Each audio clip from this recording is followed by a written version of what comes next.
We've got the GRA SML deal. We've got fuel shortages that we are witnessing in some parts of the city. And of course, we start off with, this particular matter. Now, this afternoon, government has come under criticism about the arrest of Hopeson Adorye. And, what you are seeing on the screen, this was the period where Hopeson Adorye was being taken to the court for his plea to be taken. Adorye was picked up yesterday on charges of publishing false news when he claimed in a radio interview that he detonated dynamite in the Volta region during the 2016 presidential and parliamentary elections. Now, he's been put before court and granted bail, which conditions he's working around the clock to satisfy. But his legal team said the arrest and detention is nothing but politics and a desperate attempt by the governing MPP to divert the attention of Ghanaians from the bad press it has received within the last few weeks. Yaw Buaben Asamoa is his lawyer and has been speaking with my colleague Latif Idus at the Dansoman Circuit Court where the case was heard.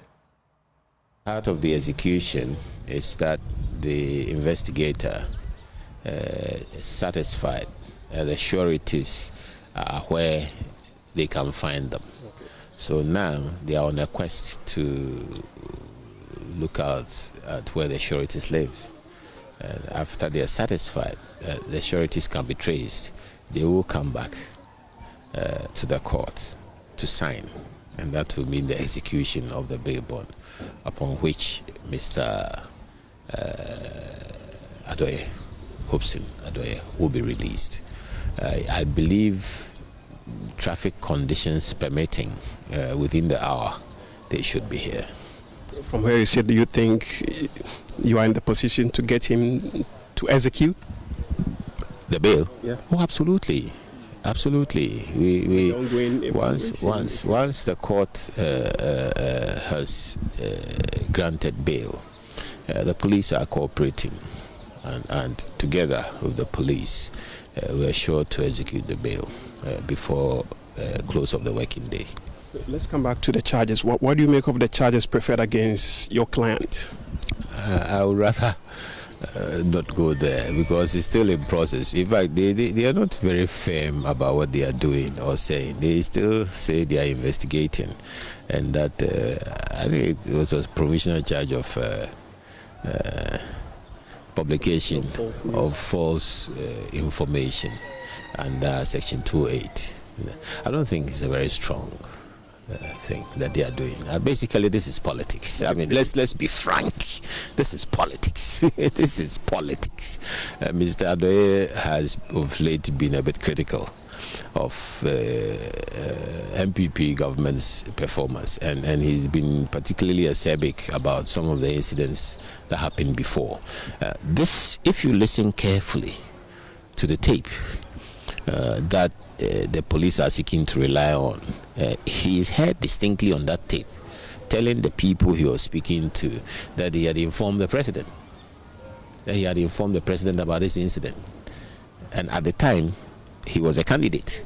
So it means before the president became president, he knew what was happening, and whatever Mr. Adorye was doing or was either helping others to do or inadvertently happening to get involved in or otherwise, the president knew. Then you come to power, and in 8 years, this is not the first time Mr. Adorye has mentioned this matter. But at the time, he was part of the MPP and speaking for the MPP. Like yourself? It was convenient for the government.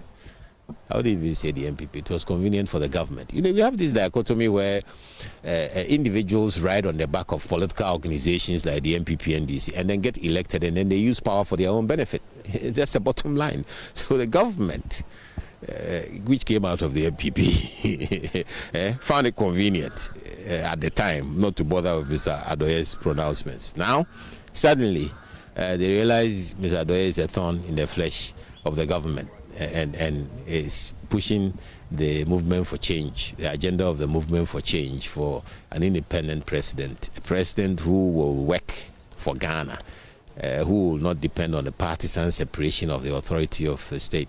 And because of that, given the headway that is being made, the temptation is to strike him and see if you can reduce his effectiveness, literally shut him up, but it won't work. And this is a mere attempt at muscling Mr. Adorye. It won't work. You mentioned that this is pure politics, but the prosecution has a contrary view. They say because he mentioned that he sponsored 5 other people to carry out this explosion within the border town, it hinges on national security. That shouldn't be taken lightly. A prosecution shouldn't be taken heavily. You rather be taken lightly. This is not the first time this matter has come up. And when you have a police prosecution and you are told before you come to court by the police that they are waiting for instructions from above before they conclude their investigations, then you realize that it is politics. That's what I'm saying. What national security thing is there about what they said happened in Togo, and it's been going on since 2016. What is supposed to have happened in 2016. They didn't realize for the past 8 years that national security was threatened. When Mr. Adorye was speaking for the government of the MPP, they didn't realize that he was threatening national security.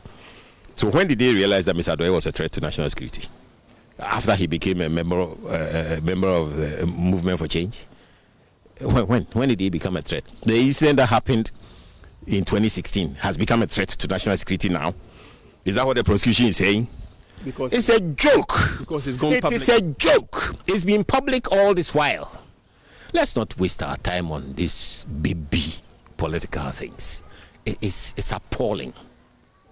It's pitiful to try and muscle the movement for change through this process. It can't stop anybody. This is not a banana republic.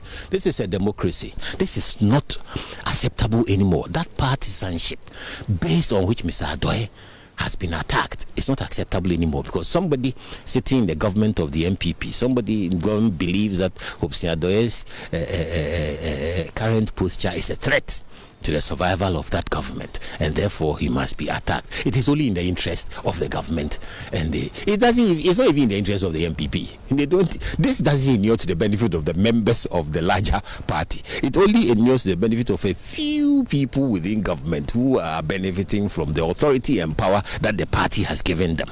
So it's politics, but it won't stop the movement for change. They have been away. And I told you, he said he told the president, didn't he? So why are you now asking me to evaluate? He said. Yes. We have no means of... But they also say he said something on air. That's why they are attacking him. You want to believe what he said on air, but you don't want to believe what he said he told the president? You want to pick and choose what you want to believe? It's a charade.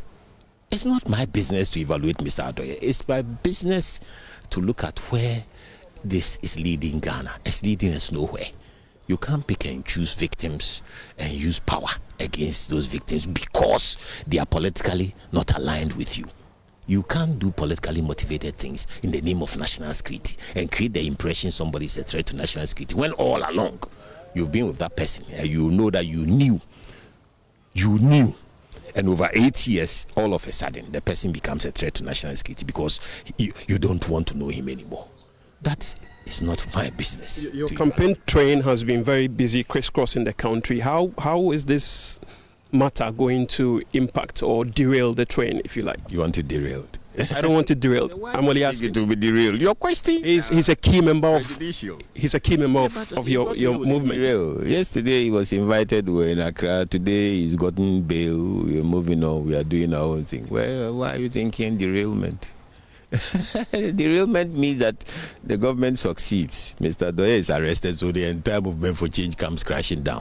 The entire alliance for revolutionary change comes crashing down. Don't forget, movement for change is part of an alliance. This is a broad range of interests who are coming together to change the political system, to break the duopoly down, this dominant duopoly of 32 years, so that we make headway in terms of what we choose to do with Ghana's future as a people. So it's bigger than an individual. It's a movement. It's a social movement. It's bigger than one person. But a lot of individuals come together and are working together to contribute to the success of the process for changing the political paradigm we have in Ghana at the moment. So the Alliance for Revolutionary Change is on course. The movement for change, which is led by Mr. Chematin within the alliance, and indeed Mr. Chematin is the presidential candidate of the alliance, is on course to change the politics of this country. In some few seconds ago, you mentioned what I want to call some excesses of the regime. Is that why you left the party to begin with? Let's not go back. Okay, thank you. That's history. I'm not interested in what happened with the party before and why I left and all that. That's history. Everybody knows why I left. Many have also pointed out this very arrest of Hopeson Adorye is one of the diversionary tactics to, as it were, divert issues that are happening in the country as we speak. Do you share the same sentiment? It's the truth. What's happening with the SNET divestitures, what's happening with the SML, publication of the full SML report, are things that the government really wants to run away from. And the belief is that this will divert public attention. It's what is called a dead cat in journalism. I'm sure you guys are aware of what a dead cat is, when you float something funny and then it diverts everybody from. By the time we all come back to it, then this will not be news anymore. So it is a diversion. What is going down is dirty. The SML report is bad, it's dirty. The SNET situation is bad, it's dirty. And the government wants to move away from those things with sensationalism. Arrest Hopeson Adorye, everybody is talking about it. After 1 week, everybody would have forgotten the debt in the SML, the debt in SNET. Right, so let's play the very latest on this matter. Let me bring in Nana Yaw Sapon. He's a member of the Movement for Change and he joins us via Zoom. Nana Yaw, good afternoon and welcome. So is Mr. Hopeson Adorye free now in terms of meeting his bail condition? Has he met all the conditions set in? Thank you very much, my brother, and good afternoon to your viewers and your all Ghanaians across the world who are actually watching. And yes, as it stands, Mr. Hopeson Adorye has been able to meet the bail conditions. As you may know or you're aware, the bail condition had to do with two sureties plus two 20,000 Ghana cedis justified. Right. Yes, and then we've been able to meet all of those conditions as it stands now. We thank God for it. We in the Movement for Change, as it stands, as we say that we are not moved by what you're doing, we are not intimidated.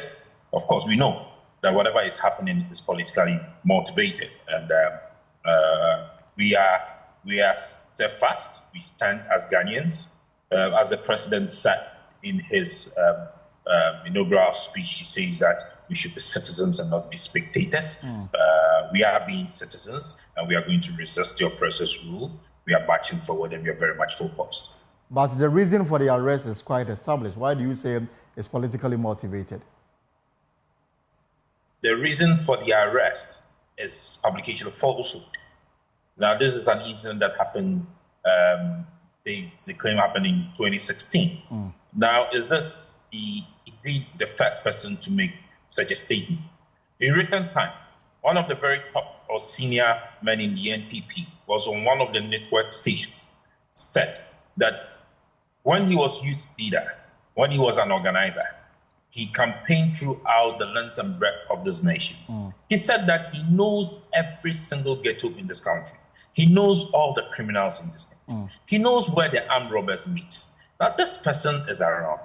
He's not gone anywhere. The police has not invited. We were in this country.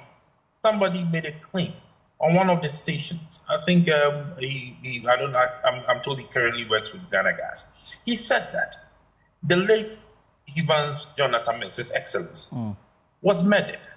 He says that if the police do not know, he does, because somebody benefited from the death of His Excellency, the former president. The person is still walking free. People have made much more daring and incriminating statements that are there. What did Hopeson say? What actually did Hopeson say? In any case, he was not arrested yesterday. He was invited. If not for what they did, if not for the games they played with us from 12 noon yesterday, Hopeson wouldn't have slept in the cells. For a publication of falsehood is the least of all crimes. But look at it this way. The pictures we are seeing on our screens is Hopeson in handcuffs, being treated like some hardened criminal. Like a criminal. And you are making light of this issue?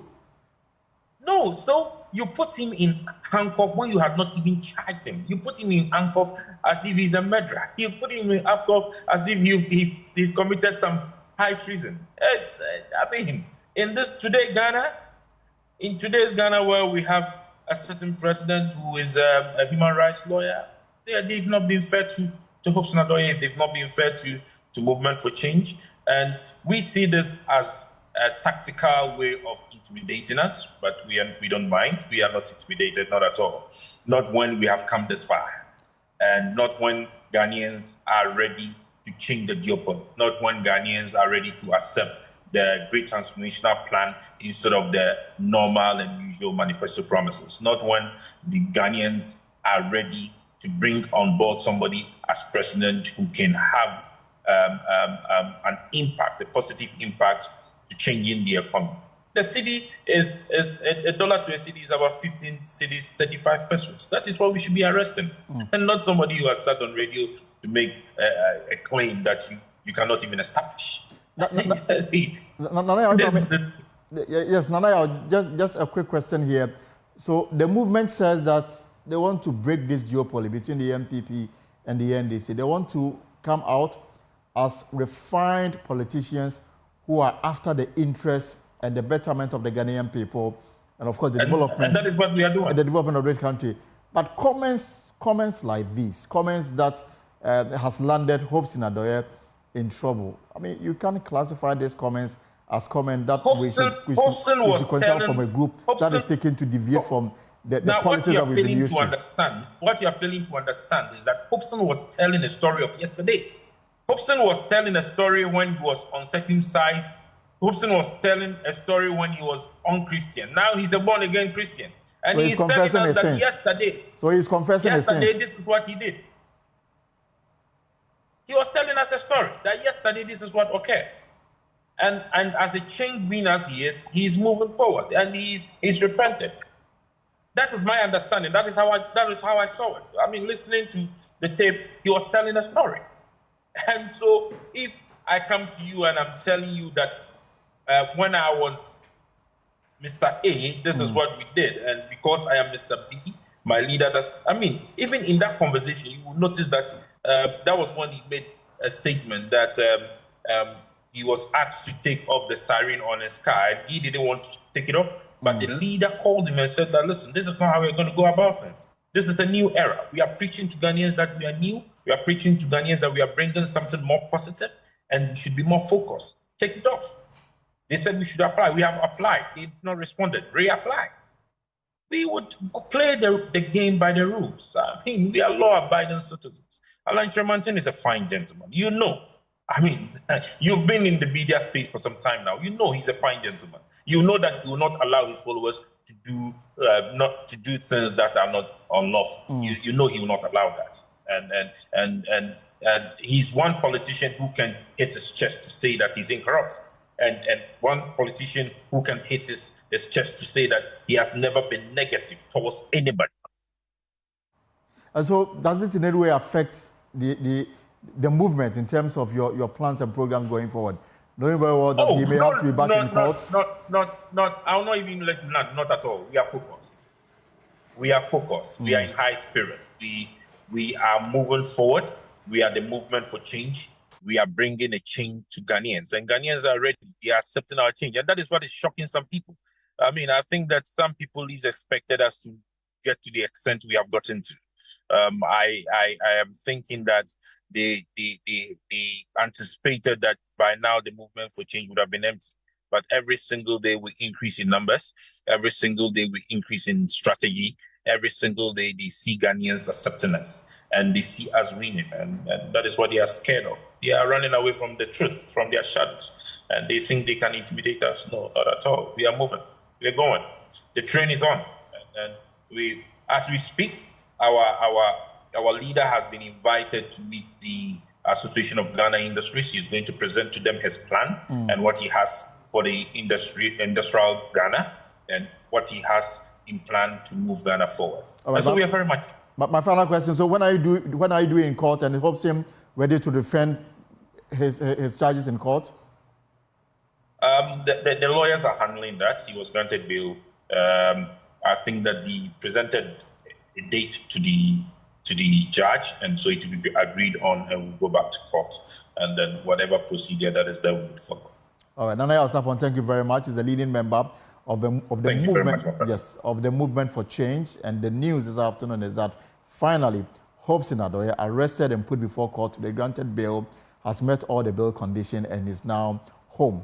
And the developing on this matter is that they are due back in court, hopefully somewhere next week, and he says that he will be there to defend himself. That is the news this afternoon.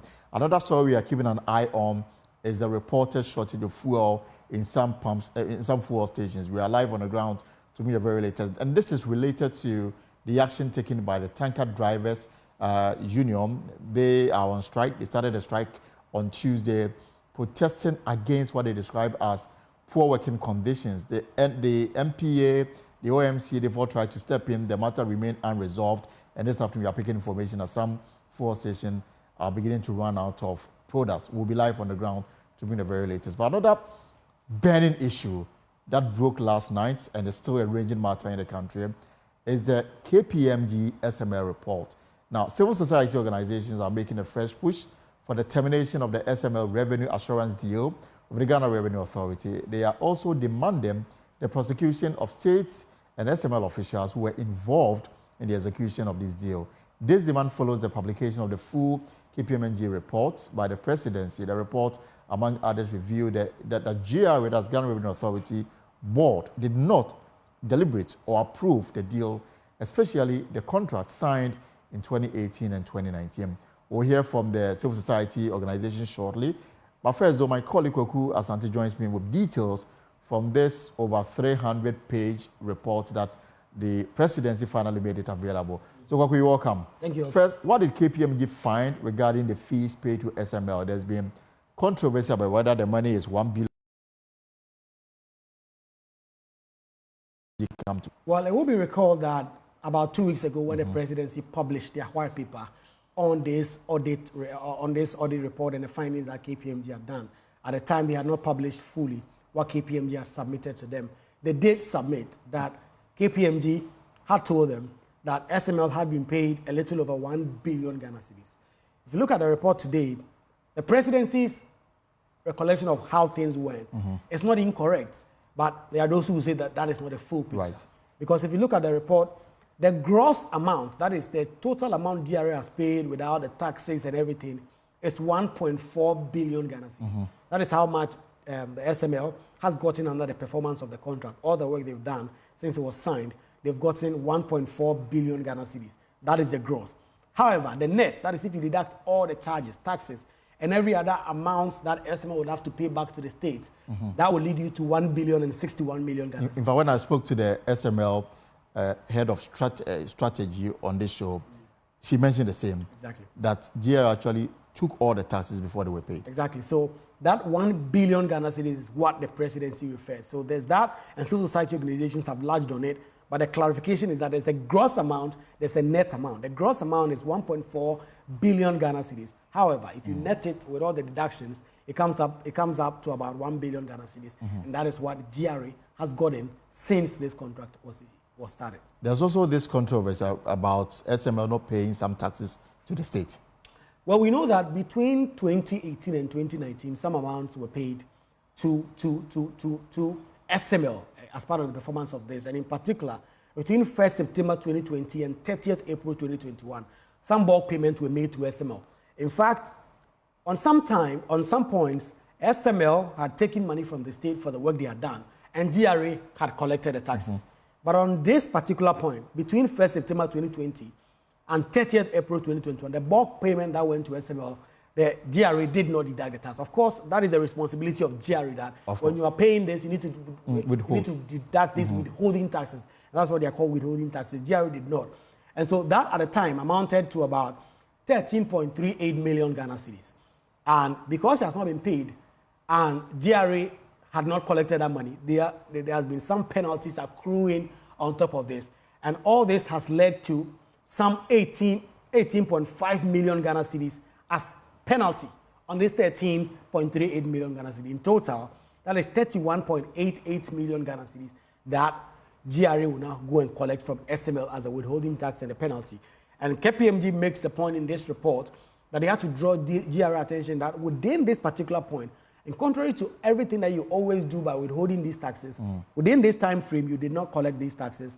And so we understand now that GRA has written to SML. So this is a blame on GRA. This is a blame for on not GRA doing their work in terms exactly. of taking the tax. These are withholding taxes. For instance, if you have to pay any money to certain persons and the law mandates you to take the withholding taxes, you have to take that before you make the payment, right? And so GRA ought to have done that, and GRA did not do it. And so some penalties will now have to be imposed on that. Obviously, being a tax issue, there can be a negotiation because GRA had to collect it. They didn't collect it. And now you're asking these people to pay a penalty on it. And so they have to find some middle ground on that. And we understand now that there has been a subsequent communication with SML demanding settlement of this outstanding amount. There are also issues about approvals that SML may not have gotten between 2018 and 2019. Walk us through these approvals. Again, this is also the responsibility of GRA to secure these approvals. They are in 3 tiers. There is the parliamentary bit, there is the PPA bit, and there is also the board bit. If you start from the very top, Parliament, it is the responsibility of the GRA when signing this, what is called a multi-year commitment agreement, to go through the Finance Ministry and go to Parliament and get parliamentary ratification of this deal that GRA did not do. In fact, if you look at Section 33 of the Public Financial Management Act, it is clear that an entity must seek ministerial and parliamentary approval when it is entering into an agreement with financial commitments that binds the government of Ghana for more than 1 year.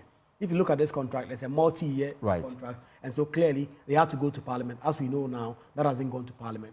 And then there's the PPA. No, but the point is that the issue, the matter not going to Parliament. It's GRA. I mean, SML has no locus on the floor. Definitely. Even GRA may not have locus on the floor. You have to go to the Minister of Finance. So if this requires parliamentary approval and it was not done, then the blame goes to the Finance Ministry. Yeah. At this stage, we don't know whether GRA advised Finance Ministry to put this application before Parliament for ratification, or they did not. They did not. In fact, these are some of the things that we'll be expecting that GRA would have to clarify in terms of explaining, because it is obvious from KPMG's report that they did get ministerial approval. That is, the Finance Ministry consented to them entering this agreement. However, the parliamentary bid did not happen, and clearly, SML cannot come to Parliament. It's a private organization. They have no locus. They have no business there. The GRA can do so through the Finance Ministry, which is the supervising ministry, but that has not been done, and so we'll get some information on that. So PPA, again, on 3 different occasions, that time SML was called SMEL. The GRA goes to PPA on 3 different occasions to get them to actually consent to this deal. PPA on all 3 different occasions does not grant that.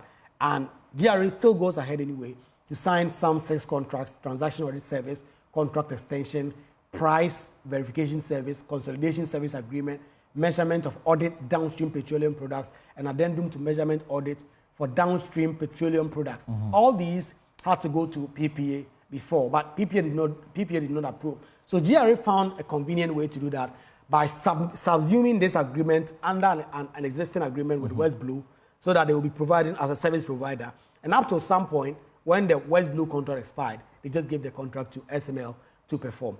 And so on that score, I mean, so is it a case that they were able to rectify this approval with the PPA, or there's no existing, agreement, binding this contract between SML and GRA as of now? We know that later on, when SML actually changed their name at some point, and on 1st January 2019, they got PPA approval to do the work now. But on that previous occasion, they did it. But ultimately, on January 1, 2019, then GRA was able to get PPA's approval to now sign on to this deal. But prior to that, all the contracts that had been signed did not receive PPA approval. There's a final approval that they had to seek, that is the board. And according to the KPMG report, the board of the Ghana Revenue Authority did not deliberate, they did not discuss this at all. And then KPMG... Is there a time frame for, does it provide time frame? It does say that right from the start, there was nothing of the sort. And in fact, between 2018 and 2019, none of these went to the board for deliberation.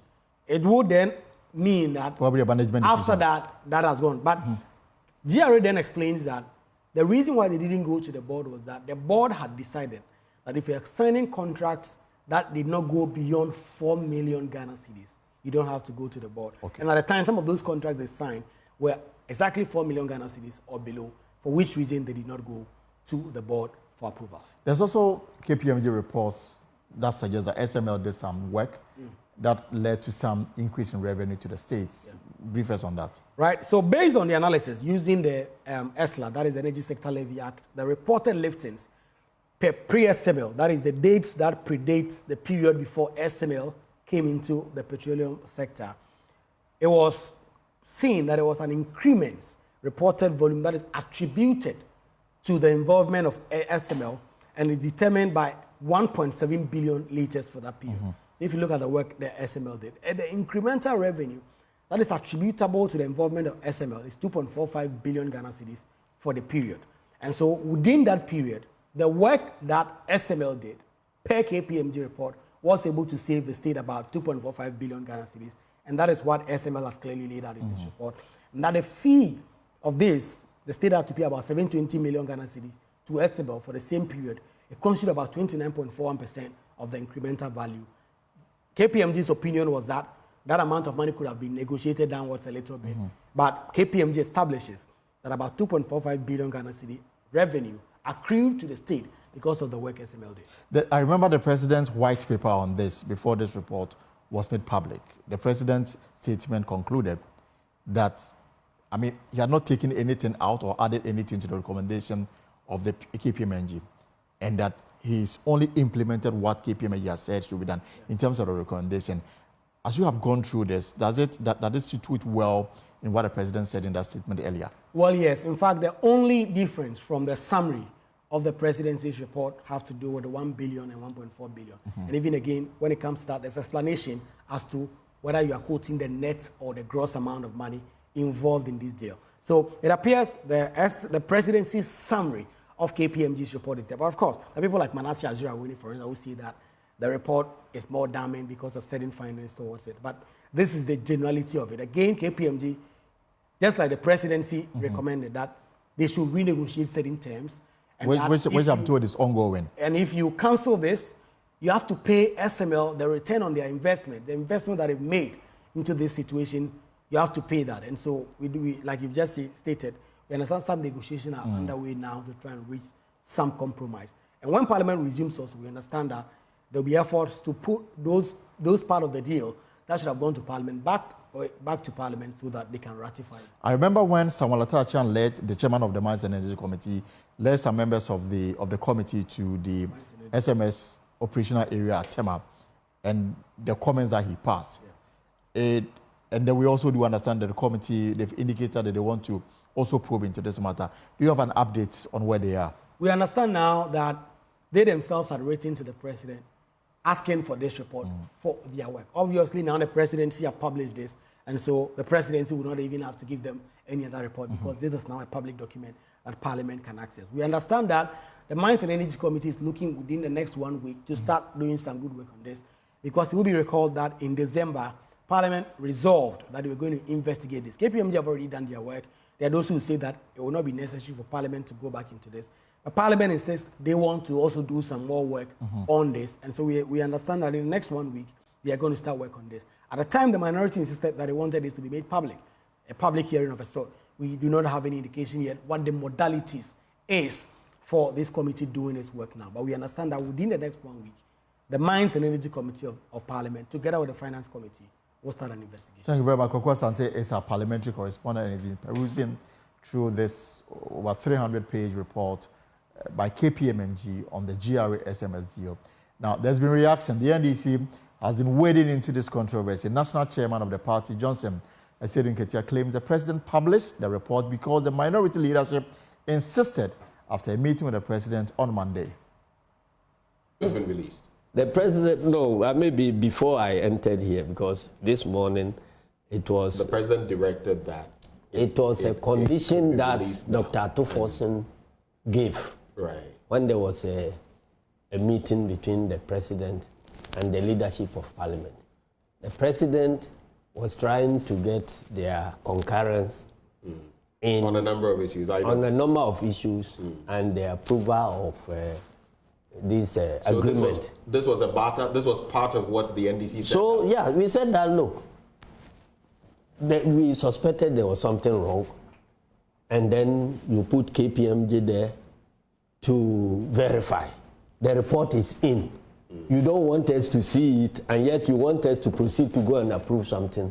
So publish it for every Ghanaian to know, so that we will see that what you are presenting to Parliament actually contains the corrective actions. Okay, so this was that will help you quid pro approve. quo. Yes. Give us this, and we'll also support you. Sure. So that was a yes, request in the interest of the state. Yes, and that is why. Yes, the president I believe has that is why the president has done what he did. I see. Some also say it has been released at this time to water down the effect of the Senate by the Champon saga. You don't believe that? Well, if the president invited the leadership to water down this one, I wouldn't know.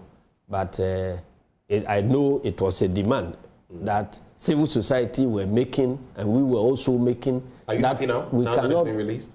We are not going to read the report to know what is contained in there and to be able to decide whether we are comfortable approving anything or not.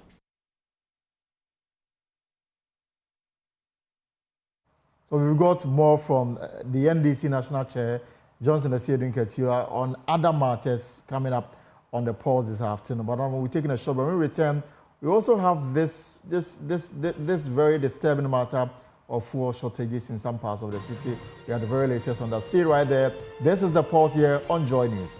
We are back on the show. This is the pause here on Joy News. Now, from one controversy to the other, this time the SNIT matter. The controversy surrounding the decision by the Social Security and National Insurance Trust SNIT to sell off some of its stake in 4 hotels to the Food and Agricultural Minister, Bernard Champon, Information Minister Fatima Abubakar, is defending the recent deal between SNIT and Rock City, saying it will aid in restructuring SNIT and facilitating its recovery during a courtesy call on the Multimedia Group Limited, aimed at engaging the ministry stakeholders and outlining current programs being implemented. The minister urged the public to view the owner of Rock City Hotel not merely as a cabinet minister, but as a dedicated Ghanaian investor committed to enhancing these properties and supporting SNIT growth.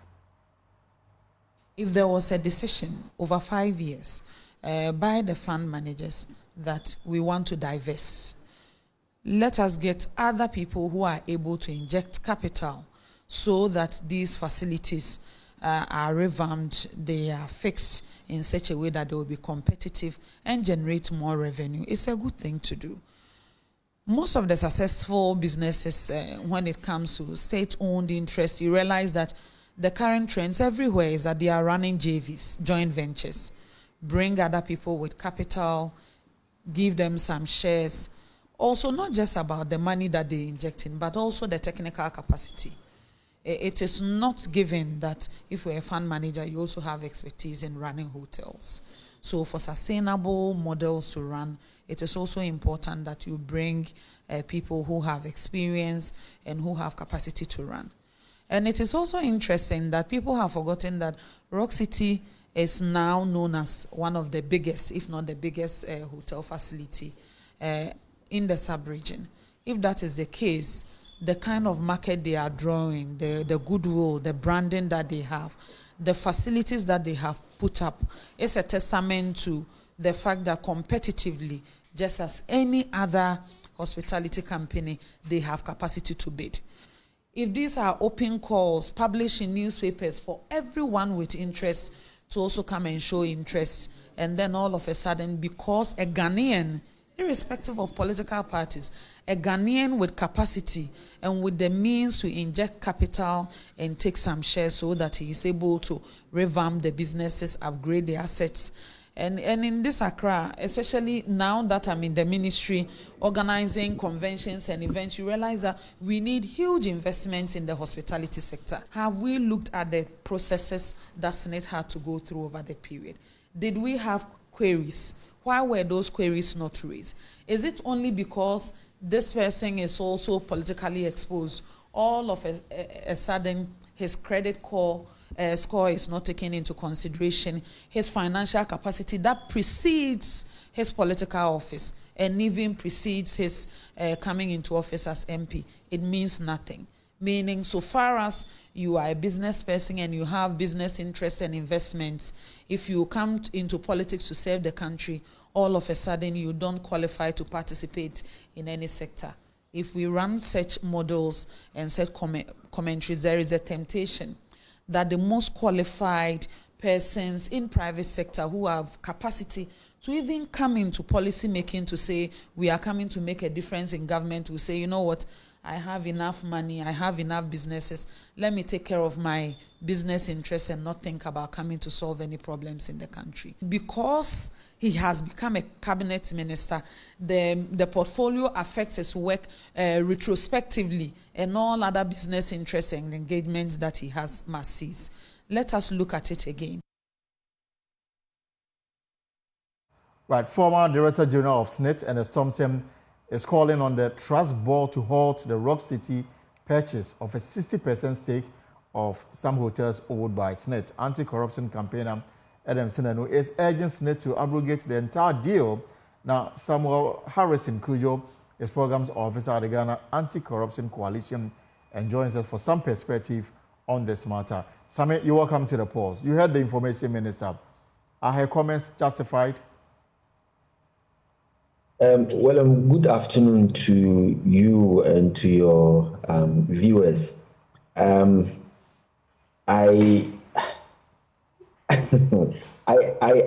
don't know how the minister is going about her statement this way. We are clearly looking at a case of conflict of interest, and she seems to be speaking around that point, but failing to acknowledge that indeed there is potential conflict of interest in this whole SNIT Rock City issue. Now, if we look at our constitution, Article 78, which talks about ministers of state, Article 78(3) says that a minister shall not hold any other office of profit or emolument, whether private or public, and whether directly or indirectly, unless otherwise permitted by the Speaker, acting on the recommendations of a committee of Parliament, on the grounds that A, that holding that office will not prejudice the work of the minister, and B, that no conflict of interest arises or would arise as a result of the minister holding that office.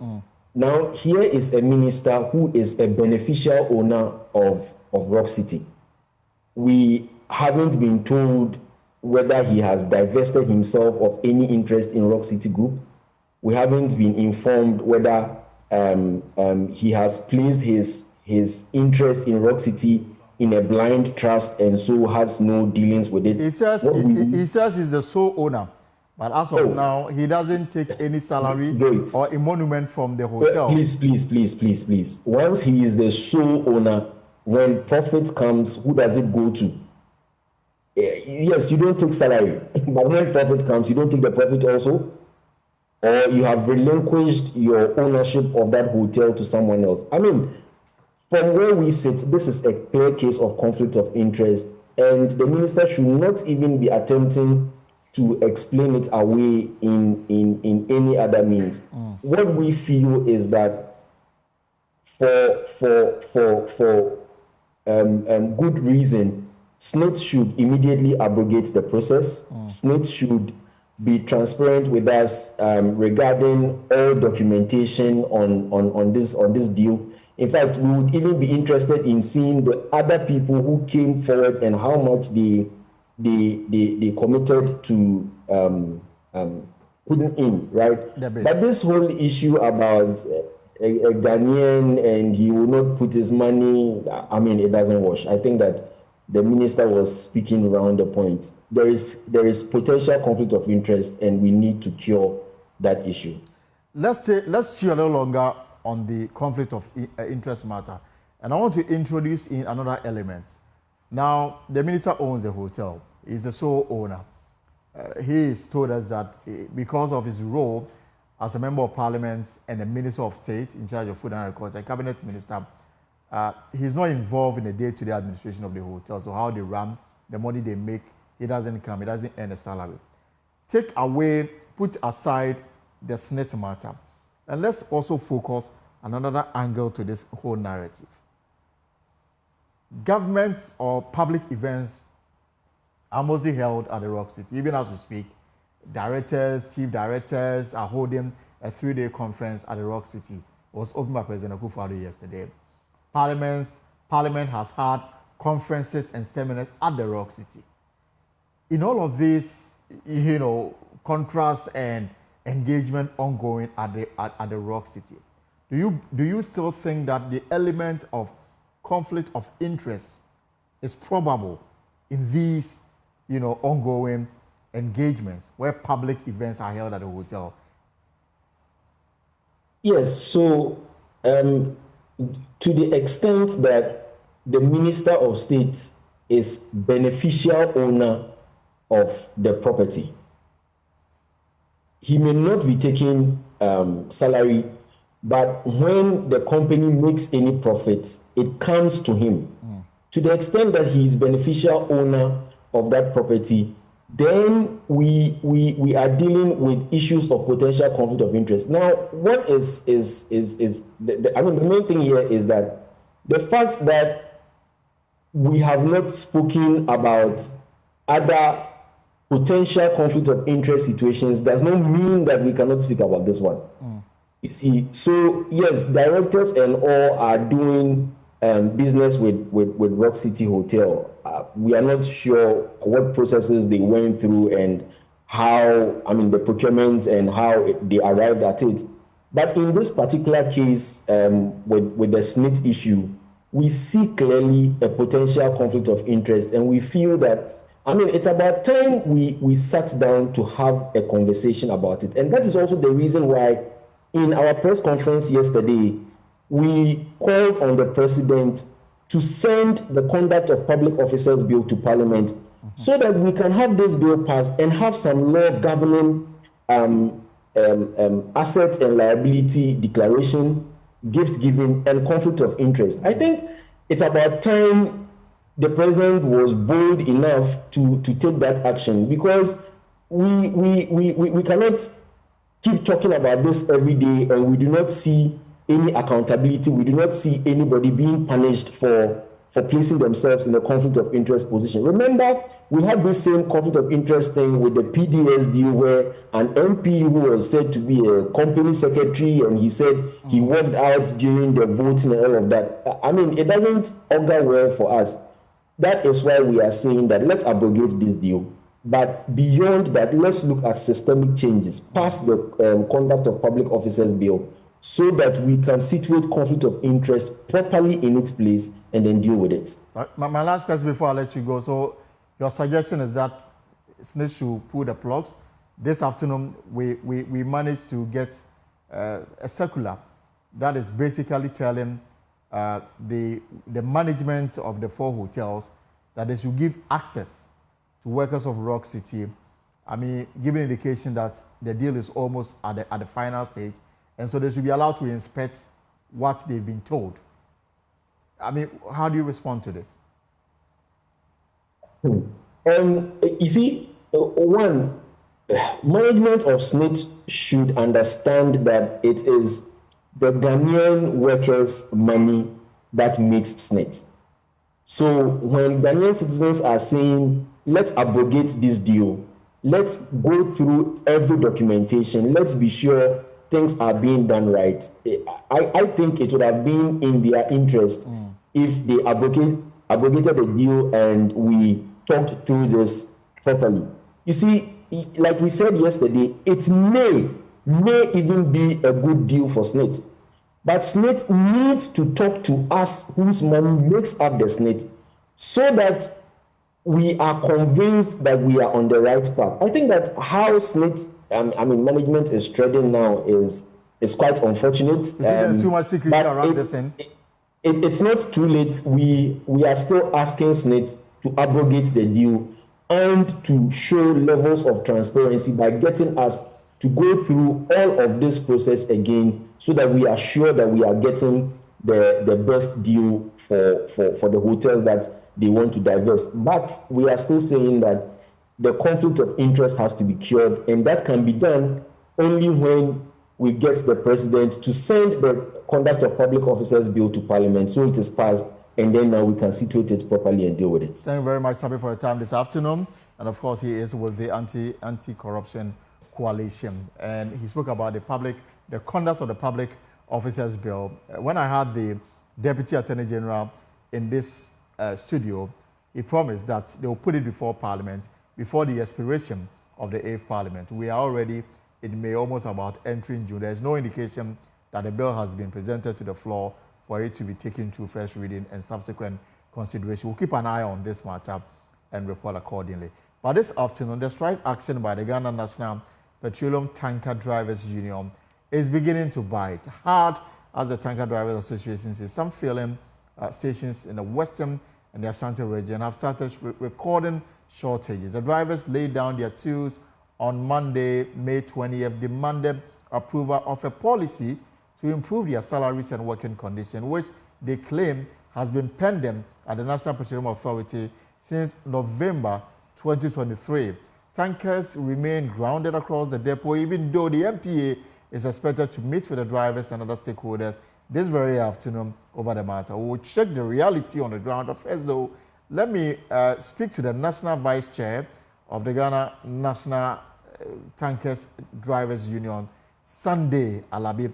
Ms. Alabi, so you are on strike. You are sitting home doing nothing. Is that the case?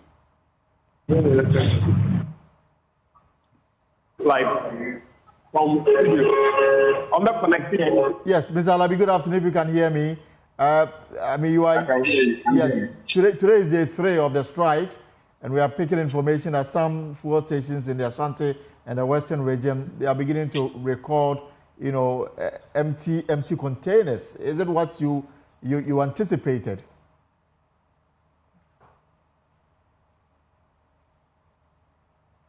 If you can unmute for me so we can hear you, Ms. Alabi. I trust you can hear me now.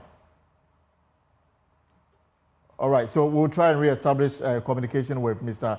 Sunday Alabi, the vice chair of the Tankers Drivers Union, and we'll bring him on to understand what is going on. Let me cross over to Nana Latif Drews, my colleague, is also out and about checking on the situation. Latif, good afternoon. If you can hear me, where are you and what can you report?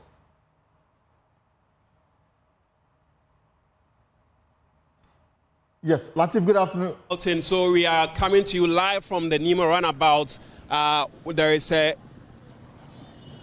Goil filling station just on the shoulders of the roundabout. As you can see on your screens, the price of Super XP is going for $14.55, and diesel is going at $14.70, and Super Run going for $15. And this is happening at the fuel station. This is Goil. This is Goil. We must emphasize that. Like you mentioned in our intro, Elton, the situation is beginning to bite at the various fuel stations, and this particular one is not excluded. Already I'm picking information that since yesterday, a number of fuel stations have not had any supply. That is a signal that's going forward. By tomorrow, if this trend continues, then across the country, we are going to be faced with a very serious challenge, which will, in the long run, affect the economy of this country. I'm joined by Mr. Pepra. He's the manager of this particular fuel station here at the Nima roundabout. Mr. Pepra, you're welcome to join us. Thank you. Tell us about the impact this strike action by the tanker drivers is having on your business as a manager of this particular Goil branch. Well, the problem is that since yesterday we've not received any product. So if by tomorrow morning we don't get, then we are going to short here. So it is going to have a bad impact on the public. So per the average and the estimates based on the sales you've had over the years, with what you have underground right now, how many days do you think you're able to supply with? Tomorrow morning we shall short. Tomorrow morning we run down. You will run out by tomorrow morning. Yeah. If you don't have any fresh supply. Yeah. Would that affect what we see on the board? I mean the pricing. How is that going to affect the pricing going forward? In what sense? So now we see 14.55 for Super XP. Yeah. The point I just want to establish is if we get to the point where there is a huge shortage, is that going to affect the prices at the pump? The price is not affected. It's not affected. So what is the call by people like you? You are in the industry, you are major players, to these tanker drivers. Without them, it appears that your business is not going to run. Yeah. I'll appeal to the authorities who are in charge of the problems of the tanker drivers to try to resolve it so that they can come back to work.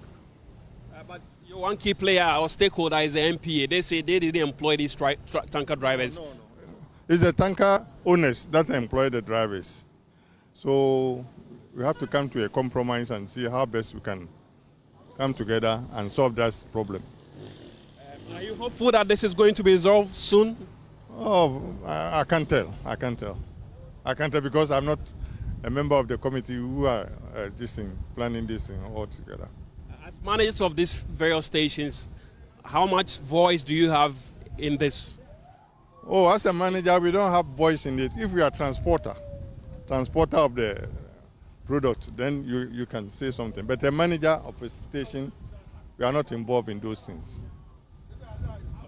Mr. Arpa, thank you. Elton, so you understand where we are headed to gradually. He has said emphatically that by end of day today, if they don't get fresh supplies, come tomorrow, they're going to run out.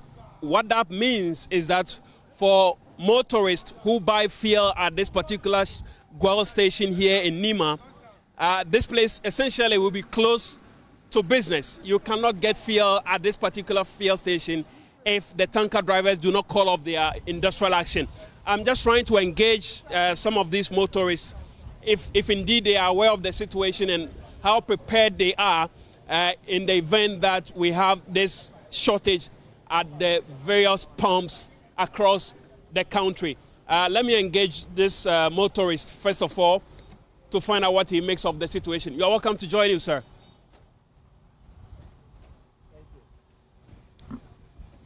You're welcome to join us, sir. I just want to pick your brain on the ongoing industrial action by these tanker drivers. We've just heard from the manager of this Goil station that by tomorrow, if they don't have supply from these tanker drivers, they could run out. Okay. Unfortunately, he says he's running late. Let me see if we could get a word from this Kia driver. He just pulled up. Hello, you're welcome to join him, sir. Thank you, sir. So we are just heard from the manager of this station that come tomorrow, if the strike action by the tanker drivers continues, he's going to run out. It means people like you, when you come here tomorrow, you're not going to have any suppliers. How concerned are you that there's going to be this shortage? It worries us because this environment, this only in the filling station we have around here. So going shortage, it worries us more. So what do you have to say to the tanker drivers? They have to continue their work. They have to talk to their bosses and anything they have to sort it out and continue their work. So this is one. He's a motorist. Clearly, this is going to affect him if the situation is not resolved. And so he's also adding his voice, making an appeal to the tanker drivers to come to a compromise so that supplies will be taken across the country to avert any situation where there will be fuel shortage across the country because of the dire consequence this could have on the nation. It could bring this economy to a standstill. And that is what the authorities must work to avert. Elton.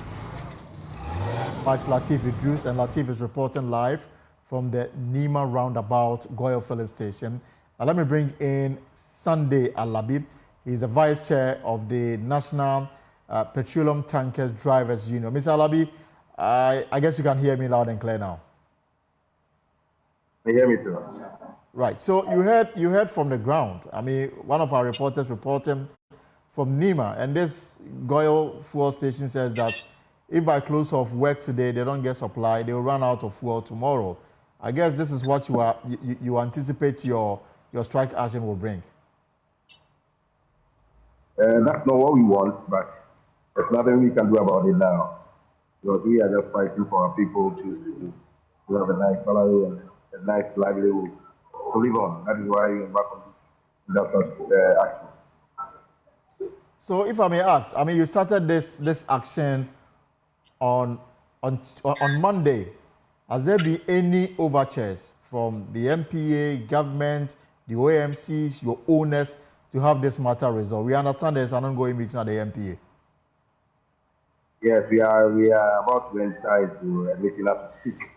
So after this meeting, before we know what exactly will come out on the meeting, because as we are entering into this meeting, we just want what the framework we work on to be implemented.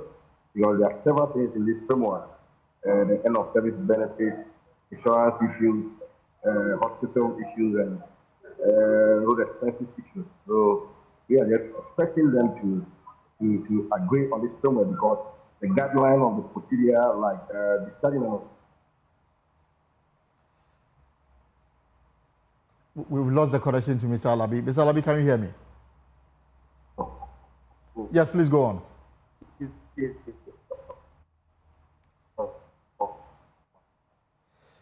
I think we'll see if we can get him on a regular telephone line so that we can have this conversation. But let me cross over to Kumasi to speak to my colleague Nana Yaw Buaben, who is also joining us to tell us the situation in the Garden City. Nana Buaben, what can you report? Well, Elton, today we've made stops at some fuel stations in the Ashanti region. Per checks, most of them are suffering due to the ongoing industrial action by these tanker drivers union. Well, yesterday, the reports that we did file indicates that the tanker drivers are unwilling to resume work up until their demands are met. They are still in talks with government, and so in any moment from now, they are expecting a resolution. But then our checks do indicate that these fuel stations, most of them that we did visit today, are suffering from the ongoing strike by these tanker drivers. Some fuel stations, including Shell, did tell us that they are starting to experience some shortages because of the strike action. They have some fuel in stock, but then if there's no resolution within the next 24 hours, they are likely to run out of fuel. In this case, most motorists or car users would have to drive in to purchase fuel, even though they do not have their tank empty. But then, considering the nature of the strike, if it exceeds 24 hours and even eats into the following week or the upcoming week, which is Monday, these fuel stations are likely to experience some fuel shortages, which is going to affect their businesses. When we did visit Total this very afternoon, they did tell us that their stations have started calling them to report on some shortages that they are starting to experience as a result of this strike by these tanker drivers. And so clearly from our observations, we can see that the strike is really biting hard on some of these fuel stations in the Ashanti region, Elton. But no queues as of now? As of now, there's nothing of that nature. Nana Buaben, thank you very much. Let me again bring in Sunday Alabi for the last time to see if you can hear me. Mr. Alabi, so what will get you to call off the strike? We are yet to have a meeting, and after that meeting, we'll see the outcome of the meeting before we know what to say. So what? You want to see some documents signed, bind them, before you walk out and say that we are resuming work? Yes, Chris, that's exactly what we want to see. And then the other matter is about the OMCs, the position they've taken. And they say that it is not the responsibility of the MPA to determine salaries or even pay you. Some of the owners of the track say that they are paying their workers. So they are very much taken aback with this decision taken by the union. It's something they will say, but we are feeling the heat.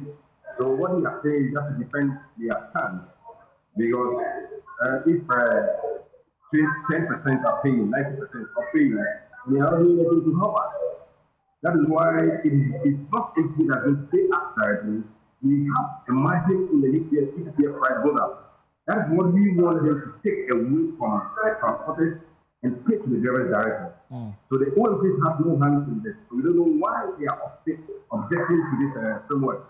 Because what we believe is that there are procedures in there and policies in there that we quoted from MPA procedures and rules and regulations that we put into the framework that the OMCs need to go back. That is what we are running away from. That is why things are going the way it's going. So your numbers, this only drivers or drivers' mates, all of them included in this package? Yes, the drivers and the mates all are in our home now. And in terms of numbers, how many are we looking? Drivers and mates, about 10,000 people. About 10,000, you want them paid? Yes. And you're only looking at salary and SNIT contribution, or there are other demands that you want? In the framework, the salary, reimbursement, insurance issues, end of year service package, SNIT issues, and then MPA rules and regulations are part of it. We want to guide the drivers. Because as we speak, our members that are off duty or are on retirement, 40% are very ill, and the union that is taking care of them. But there's nothing to guide them after your end of service to help you to get a better life. So until you get an agreement that you like and respect, this strike will continue? Yes, it will surely continue.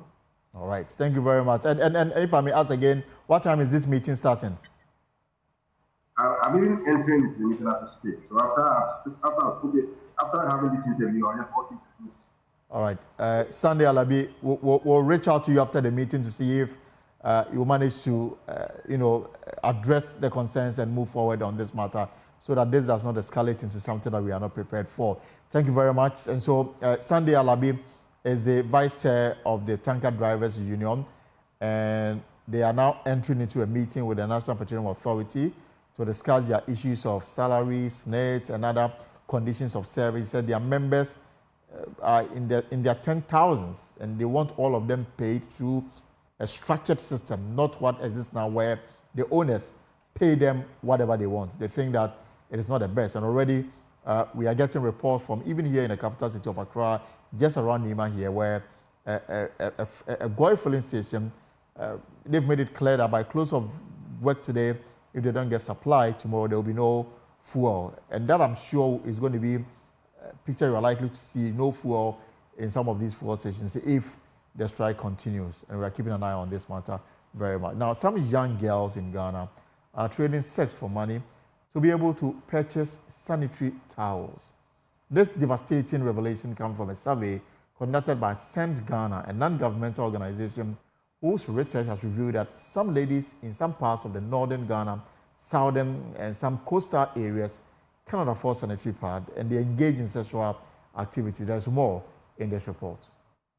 According to a 2023 BBC study in 6 African countries, a woman in Ghana earning a minimum wage of $26 a month would have to spend $3, or $1 in every $7 they make, to buy 2 packets of sanitary towels. That means for every 80 cedis they earn, they have to spend 11 cedis on pads alone. A latest study by Send Ghana also reveals 70% of young ladies in the country are unable to afford pads because they're expensive, forcing them to exchange money for them. Patricia Akwa is a student activist and member of Send Ghana's research team. The findings that blew my mind was where girls have to exchange, go in to have sex with their male counterparts for them to get money to buy this sanitary products, because I never knew this was really happening in some communities. So we got to the grounds and then realized that, oh, so this is really happening in some communities where other people can easily afford, not everyone, but then other people have to put their lives at risk by having sex, where they are exposed to a whole lot of risks, like STIs and then UTIs. But then because they have to use the pad. They have no option than go in for the sex and then get the money. Working under the theme, Send Ghana shared the findings of their research report. Key among the findings were that, to help curb this situation, they want taxes on sanitary pads to be scrapped and for the products to be reclassified from a luxury product to essential medical need. Also, that government in collaboration with GES should intervene by providing sanitary pads in schools. Our recommendations are very simple and straightforward. If disposable sanitary pads are expensive, and it is caused by taxes imposed on them, scrap off the taxes. Because when you do that, it will help reduce the prices for them. And the government has classified them as luxurious goods, something which is a natural phenomenon. It should even be classified, it's not a car. So the taxes being reduced is one of the ways. And secondly, it should be reclassified and be called as a necessity, essential necessity materials for them. I believe that when we see them in that prospect, that they are medical necessities and they are very essential, it will help them as the reclassification goes on, reduce the taxes too. So if we can share textbooks freely, we can share sanitary pads freely to them so that they will feel that comfort when they are going to school. Period poverty is having negative effects on young ladies psychologically and in their education and to some extent their social lives. Send Ghana, working under the theme Menstrual Silence, unveiling the hidden struggles among adolescent girls in Ghana, is calling on all stakeholders to join in the fight to liberate young ladies from this canker.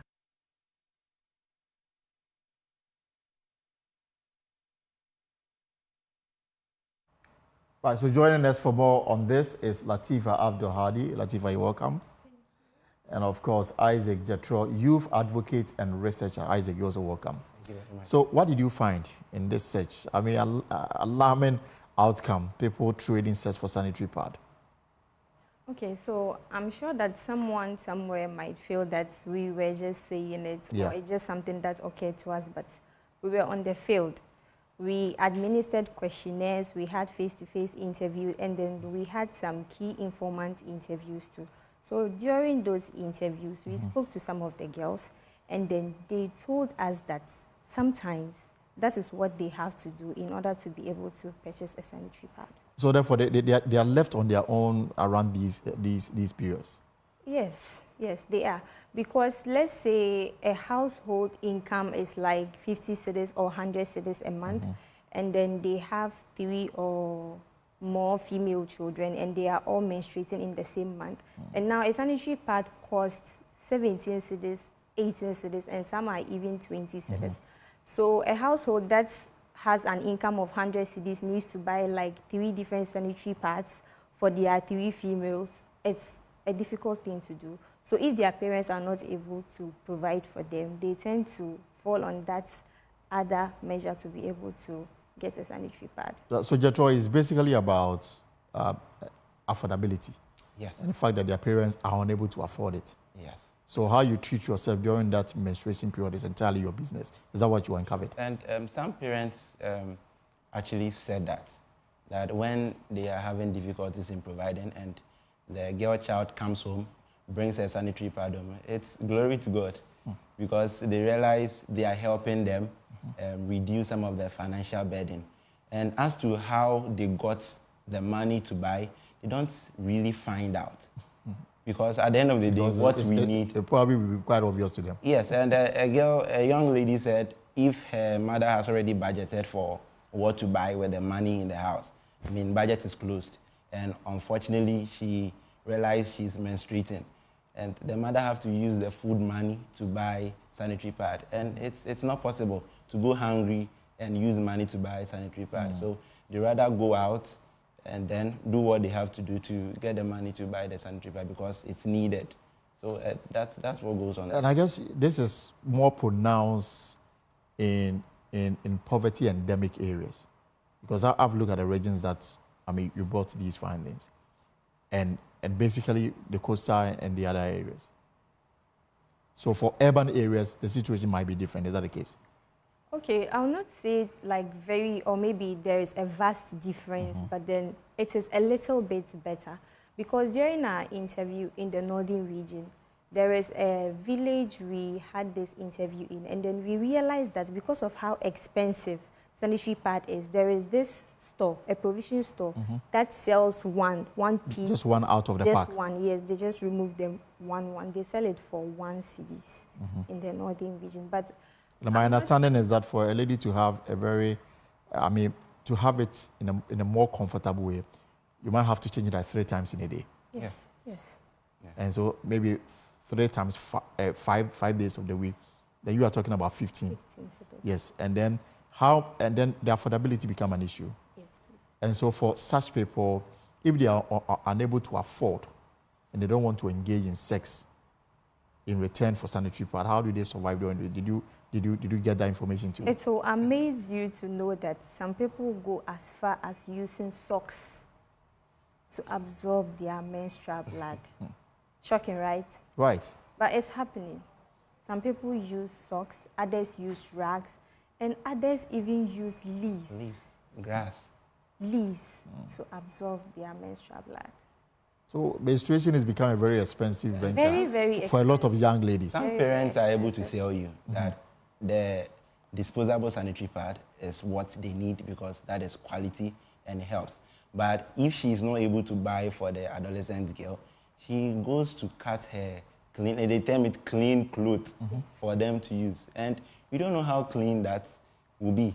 And with that, they can't even go to school because it might shake, it might shift, and they will stain themselves.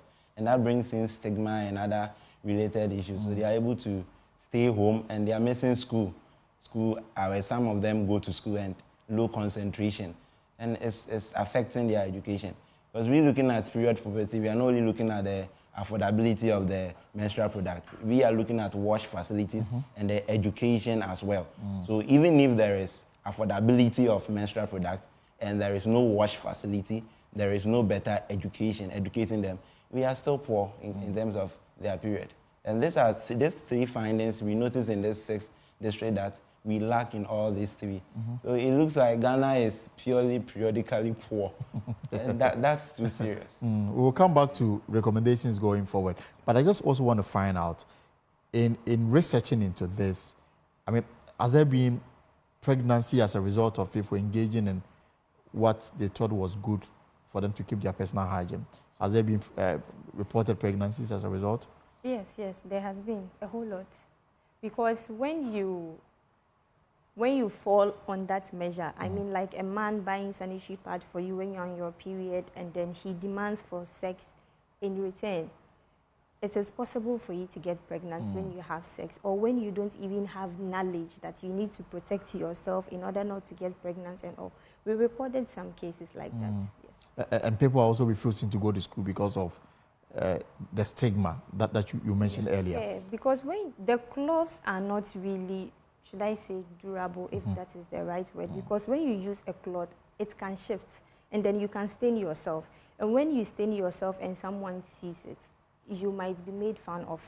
So people avoid going to school when they are on their periods till they are done because of the stigma. So the end game to this exercise is what? Mr. Jethro? Well, like we rightly said yesterday, we know that the import duties, that is 20%, and the VAT 15% has a hand in this, and the high cost of living, because if you can't buy it, you can't use it. So we are calling on the government to scrap off the taxes. I think my viewers are saying that they can barely hear you, so if you can speak up small for me. So we want the government to scrap off the taxes on the sanitary products for the adolescent girl to be able, because about 95% of our research stated that is what they use because it helps them avoid washing blood. And when they use the reusable, they need to wash. So if the government scrap off the tax, they will be able to purchase. And aside the scrapping off of the taxes, we are asking government to also look at the infrastructure aspect of it. That's the water, sanitation, and hygiene. You realize you go to schools and now only about 33% said they have this wash facilities in their school. And even with most schools, there's none. There is none. And even with the schools who have the wash facilities, it's not conducive. One school stated that they had a janitor who used to work and it was running. But government is not able to pay her anymore, so it's closed down. So they're on their own? They're on their own. So a girl will come to school, and if she's menstruating, teacher will say she finds her own way of changing. And that's not conducive enough. And others who have it too do not have water flowing, no dustbins, nothing to help them when they are menstruating and they go to school. So she rather prefer to stay home. So when they improvise the infrastructures and then build more change rooms and then build separate washrooms for them. Because I can't feel comfortable changing and a guy barges in. So they have separate change rooms. And with the education aspect, realize about 77% said they heard of it before their first menarche or their first menses. But yet we realized it never translated into they keeping themselves clean. Because it was as a result of telling them, when you get to this age, you start menstruating. But how to take care of themselves, the table or the research made us understand that teachers did well in explaining to them, but followed by mothers. But it will shock you that on the scale of 0 to 10, fathers play the 0.3% of educating the adolescent girls on menstruation. They consider it the mother's business. And that was a statement a man made, that when they are menstruating, ask them to go to their mother because it's a woman's business. And this is not true. That's the education aspect. And we link it to misconceptions and myths and attribute them to taboos and all these things. That menstruation is dirty, it is shameful, and that you can't even cook at home. So all these things so we're asking that there should be more sensitization and then more training. We should allow the teachers teach it. If they are not, they should start teaching it in school. It should be part of their curriculum. The matter you raised issue about the 20% tax on imported sanitary pads. Remember that government gave special dispensation to companies that are manufacturing it locally. Sure. And I don't know whether your checks also looked at that to look at the affordability aspect of it, because if you are not, if the tax is on importation, and then the local industry said that we can meet demand, the question is about cost and whether the people can afford. So we've heard of the zero tax on the locally imports, and then waves that they want to scrap off to help. But that was on paper. The implementation, we've heard it's been made, but practically, sanitary pads are still expensive. So until we see, so it's one of our recommendations that the Ministry of Finance and the GRA should speed up the implementation process. If it has been, there should be an evaluation stage where we will know prices have been reduced. Until then, we can't stop campaigning for a reduction. But let me find, are there other recommendations you want to share with us? Plus also, what role you think that parents must do in these circumstances? Okay, so adding up on the recommendations, we believe the government should give sanitary pads to school. There should be sanitary pads in school, like in their first aid boxes, because period is just something that can happen to any girl at any time, and we might not know when it will come. So it should be part of the first aid boxes in school. And then I believe the parents... Every school? Yes, every school. It should be free. Free. Every school should have access to sanitary pads. And then I believe parents should shy away from the fact that they don't want to talk to their kids, especially the fathers. They don't want to talk to their kids about menstruation and personal hygiene. Because I believe if parents really talk to their kids about menstruation and menstrual hygiene, the teachers wouldn't even need to come in, or they wouldn't have to depend on their friends for information. And some of these informations are not even accurate. Right. So, yeah. Jethro, you have the final word. In calling on the government, I think we all have a role to play. The media, individuals, the religious bodies. If we are able to speak about LGBTQI in our churches, we can equally educate people on this as well. Let us all put hands together. I was like that. Initially, I couldn't talk about these issues. Yeah. But when you have the education, more of sensitization, we will know that there are issues that we all have to come on board. So if the whole population will put hands together, I think we can all fight this and fight it in the right direction. All right, Jethro and Hadi, thank you very much for passing through the pause this afternoon. Now, we are not done yet. Now, let me take you across the borders of Ghana, because a trial against a group of German nationals accused of trying to overthrow the government has begun in Frankfurt. The suspects are part of a far-right movement known as the Wiesenberger. DW correspondent Emily Leshner joins us with the story from Berlin. So, Emily, tell us about who is on trial and what they were allegedly planning to do. The defendants in this case are accused of being the ringleaders of a plan to overthrow Germany's government, a plan that allegedly included storming parliament and detaining high-ranking politicians like Chancellor Olaf Scholz, as well as Foreign Minister Annalena Baerbock and an opposition leader. There were also plans for a violent takeover of the main small arms supplier to Germany's military. And they're facing charges of treason and belonging to a terrorist organization. There are also two other trials linked to this alleged coup attempt, one that began at the end of last month against the so-called military arm of Reichsbürger, and another that is scheduled to begin in June against alleged associates of Reichsbürger. How is Reichsbürger movement different from other far-right groups? Is a network more than it is a group. Its members believe that Germany is a deep state run by foreign entities. And though it's technically leaderless, there is one man who's at the helm of the movement. That's Heinrich VIII Prince Reuss, a 72-year-old estate agent who descends from one of Germany's aristocratic families, which German officials say Reichsbürger supporters had earmarked as the leader of the German state had this alleged coup taken place and been successful. Reichsbürger translates to citizens of the Reich. Those who support it deny the legitimacy of Germany's post-World War II federal republic.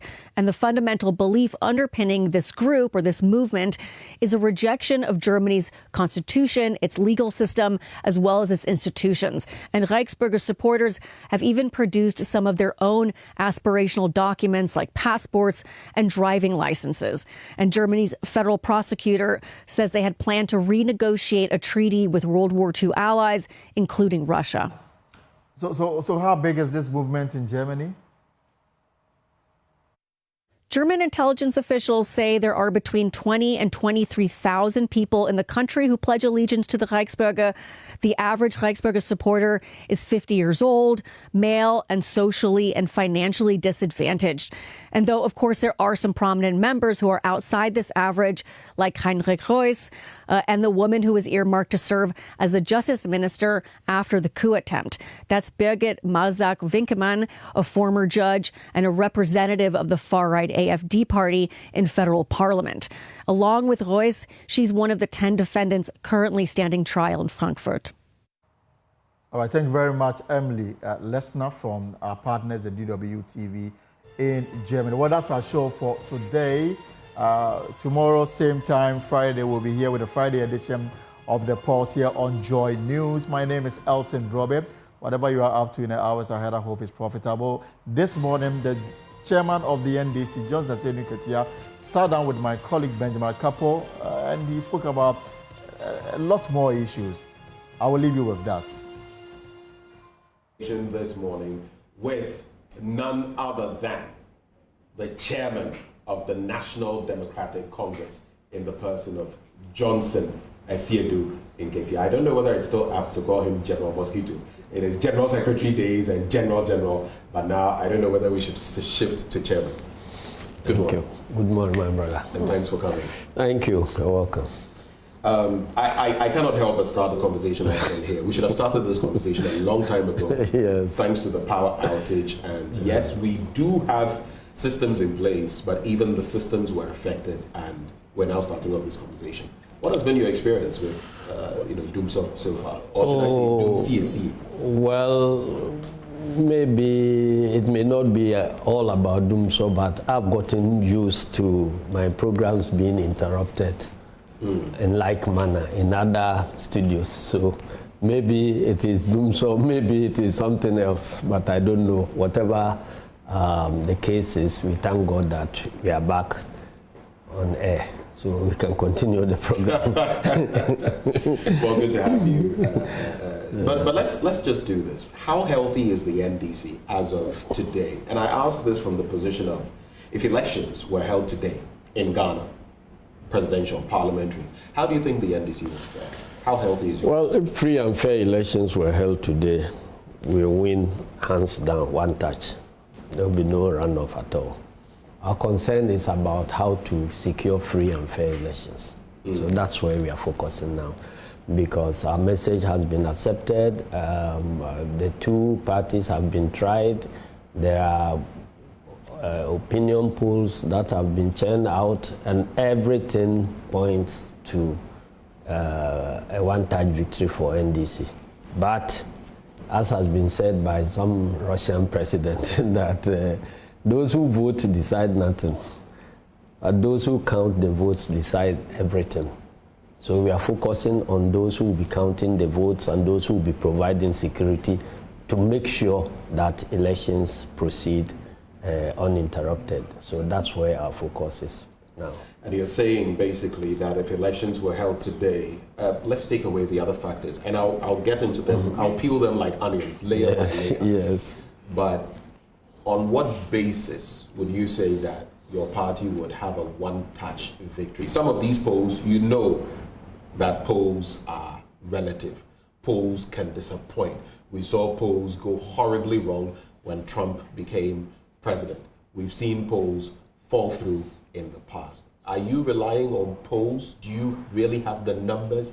Or are you just figuring it's an 8-year cycle we have had, and so it's our turn again? I think that however faulty polls are, they are better than guesswork. So we haven't voted today. So you are asking us to project. And I'm saying that we have projected the results to be this way. It is either just guesswork or guesswork supported by something. Right. And in this case, our guesswork is supported by scientific data that has been collected on the field. That's why we are confident. Besides our own internal polls, there are outside credible polls that seem to confirm what we have gathered. So that is a source of our confidence. I was about to go there and ask you that. I mean, the likes of Global Info Analytics and others have put out polls there which seem to suggest that the former president, John Dramani Mahama, may have some sort of lead over his counterpart in the MPP. But you say you've conducted your own internal polls as well. That's why we are able to compare with are you doing these polls? How often are you doing them? How often are you conducting them? And what are they revealing? Are they revealing anything different from or better than what Global Info Analytics they are for internal consumption, but they are very consistent with what Global Info Analytics is bringing out. So can you give me a ballpark figure of if elections, I mean, per your last poll, if elections were conducted, what margins? We are winning 52%. 52%. As at this month. If elections, free and fair elections were conducted, we should win 52%. And that will be a one-time. Per your internal poll? Sure. Let me come to this, though. Do you feel that the 52% that is being reflected and all of that is because the NDC has performed better than the MPP comparatively? Whether the NDC is a better choice or simply because the MPP has been so bad, has been woeful, for which reason the NDC is an alternative? What do you think? All of those. all the factors you have mentioned. All of them because put together. There are people who think that, well, I think NDC is a better option because of the woeful performance of MPP. Right. They are the people who believe that bad becomes good when the worst happens. So you have people who did not support NDC in any way at all, but they've seen MPP perform, so it makes NDC looks good. There is that group of people. There is another group that thinks that NDC has been good all along, but MPP succeeded in projecting NDC as a bad, system. And they use media, social media, lies, half-truths and all that to project NDC as a bad system.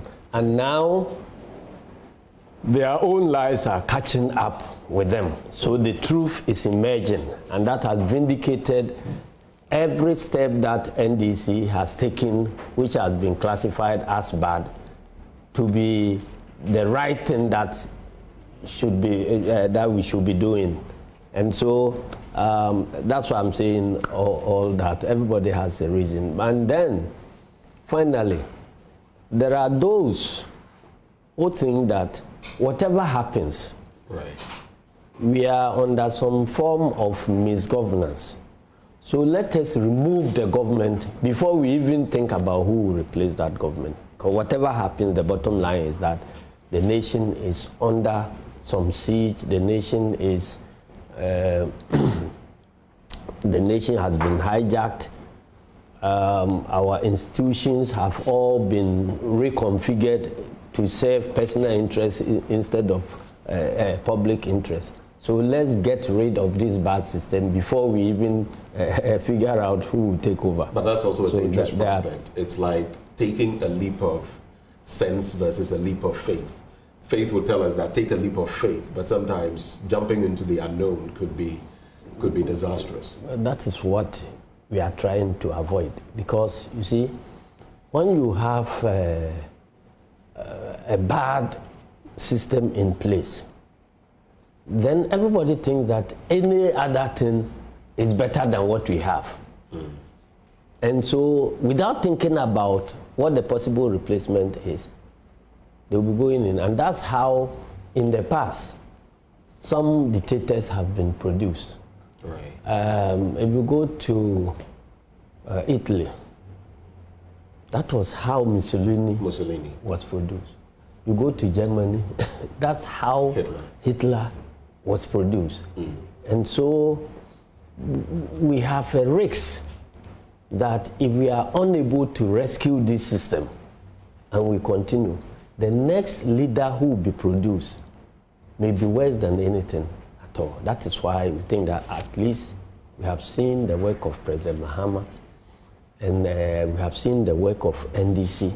We think that let us do everything to replace this government with President Mahama, and we will be in a safe pair of hands. Otherwise, the other alternative will be disastrous.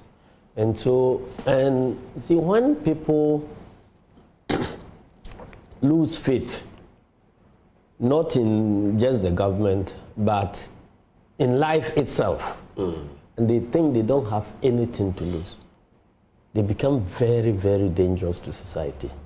And indeed, it's been said that the most dangerous person in society is the one who doesn't have anything to lose. Has nothing to lose. That's the point. But I find it interesting. And I, because I'm a student of politics, I'm reflecting on the words you're using. You are talking about Benito Mussolini, who was a fascist leader. Yes. You are talking about Adolf Hitler, who was a Nazi leader. At a point, there will be a convergence with Italy, supporting the Nazi effort. That is scary because you are talking about it relative to a democratic administration led by a human rights renowned lawyer. Should you be mentioning these things in the same breath? I find it scary almost that you're mentioning all of these things. I think that you are getting me wrong. I think you are getting me wrong. I'm describing the situation that persisted before or which generated this type of leaders. And that is the situation I'm comparing with Nanado's administration. So if you are not able to change it and replace it with a better system, and we go a step further, it could be replaced by a fascist or a worse kind of dictator. And you feel that is where we are heading into election 2024? That is where we are heading into. So we have this window to pass through. If it gets closed, then we are doomed. I see. Let's talk about, your party in terms of gearing up for the 2024 elections. And we'll talk about the EC, yes. But in Kranza South recently, there was a claim by some NPP members that your parliamentary candidate should behave, else I mean, there could be some incidents in there. Then we've seen the limited voter registration exercise and the skirmishes that have characterized it in some instances where some of your party people have also been complicit. Arrests have been made, yes, then claims that this person was not even on the scene. But how are you from your end, especially as political party vigilantism must be swept aside, how are you cooperating as a party on that end to ensure peaceful elections? You see, it is always very important for a credible media house like Joy to get your stories directly from the source, so that you will not be influenced by what other people say. And that is why, because the issues you are talking about, the Nkranza issue, the what do you call it? I'm just re-echoing the threat or the, what has been said from the MPP caucus. That is the point. That is the point. Or else. That is the point. That's why I'm saying that if you had somebody there reporting to you what is happening there, what actually is happening there, you see those who are, shedding crocodile tears, and those who are facing the truth. So what's the truth in Nkranza South is that, Basin is against electoral laws. You cannot hire a bus. Yes. Busing is against electoral laws. Sure, it's there. You cannot go and load people in a bus, drive them to a registration center or a voting center and say that these are my people, get them registered, get down and join the queue. It's against the laws. But I thought, that is what the police. That is what the police is not enforcing, and it is creating this problem. Or that is what they may be enforcing partially. That is creating these problems. You understand? So, if we stick by the law, everything else, our electoral laws are so, designed to create peace. The problem is that those who are to implement the laws or those who are to enforce the laws are not doing the right things. And that is why you have this chaos. For instance, in Nkranza North, where you think MPP, you say you heard MPP complaining. You go and south rather. Nkranza South. Right. You are busing people straight from Ashanti region who are non-Nkranza indigens to go and register. And you have proof of that? Yes, there's proof of that. And the people, citizens there, it's not as if NDC has gone there to organize people. Citizens of that community are saying that these are people who are not from our area, and we cannot sit here for other people to come and decide our fate.